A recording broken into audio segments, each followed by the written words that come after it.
بسم اللہ الرحمن الرحیم۔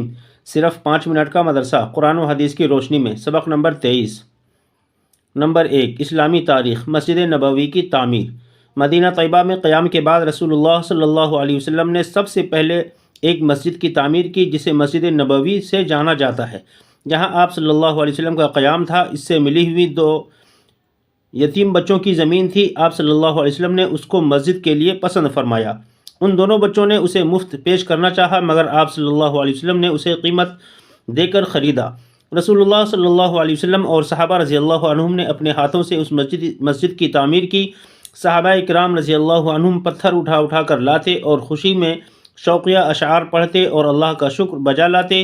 رسول اللہ صلی اللہ علیہ وسلم بھی ان کے ساتھ آواز ملاتے اور یہ پڑھتے: اللہم ان الاجر اجر الآخرہ فرحم الانصار والمہاجرہ۔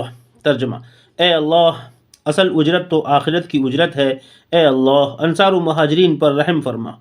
یہ مسجد اسلام کی سادگی کی سچی تصویر تھی۔ اس کی دیواریں کچی تھیں، اس کے پائے کھجور کے تنے تھے اور اس کی چھت کھجور کے پتے تھے، مگر اس کا امام اللہ کا نبی صلی اللہ علیہ وسلم اور اس کے نمازی صحابہ کرام رضی اللہ عنہم جیسی مقدس ہستیاں تھیں۔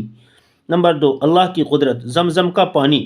شہر مکہ میں بیت اللہ کے قریب ہزاروں سال سے زمزم کا چشمہ جاری ہے، جس سے لاکھوں کروڑوں انسان پانی پیتے ہیں۔ ہمارے زمانے میں تقریباً 30 لاکھ مسلمان ہر سال حج کے لیے جاتے ہیں۔ ہر شخص زمزم پیتا ہے اور گھر لوٹتے وقت زیادہ سے زیادہ لے جانے کی کوشش کرتا ہے۔ عرب کے مختلف شہروں میں پہنچایا جاتا ہے۔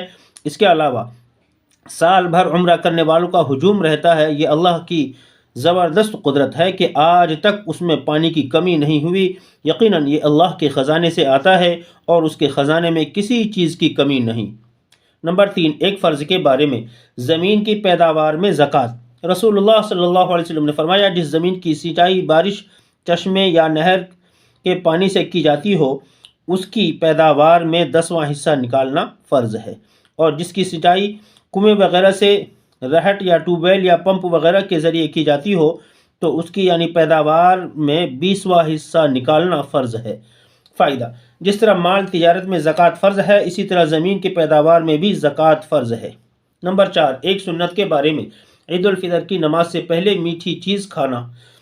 رسول اللہ صلی اللہ علیہ وسلم عید الفطر کے دن عیدگاہ جانے سے پہلے چند کھجوریں تناول فرماتے تھے اور ان کی تعداد طاق ہوتی تھی، یعنی 3، 5، 7 وغیرہ۔ نمبر 5، ایک اہم عمل کی فضیلت۔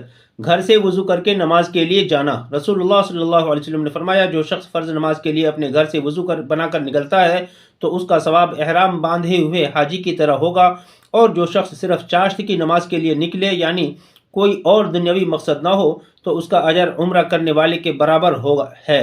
اور ایک نماز کے بعد دوسری نماز ادا کرنا جس کے درمیان یعنی دنیاوی کوئی بات نہ کی ہو، تو اس کا یہ عمل علیین یعنی جس میں نیک لوگوں ہی کے اعمال لکھے جاتے ہیں میں لکھا جاتا ہے۔ نمبر 6، ایک گناہ کے بارے میں۔ سود کی نحوست۔ رسول اللہ صلی اللہ علیہ وسلم نے فرمایا: سود کے 70 گناہ ہیں۔ سب سے کمتر درجہ ایسا ہے جیسے کوئی شخص اپنی ماں کے ساتھ زنا کرے۔ نمبر 7، دنیا کے بارے میں۔ دنیا آخرت کے مقابلے میں۔ رسول اللہ صلی اللہ علیہ وسلم نے فرمایا: اللہ کی قسم، دنیا آخرت کے مقابلے میں اتنی سی ہے کہ تم میں سے کوئی اپنی انگلی سمندر میں ڈالے پھر نکالے اور دیکھے کہ اس انگلی پر کتنا پانی لگا ہے۔ نمبر 8، آخرت کے بارے میں۔ اہل جنت کے لیے حوریں۔ قرآن میں اللہ تعالیٰ فرماتا ہے: ان اہل جنت کے پاس نیچی نگاہ رکھنے والی بڑی بڑی آنکھوں والی حوریں ہوں گی۔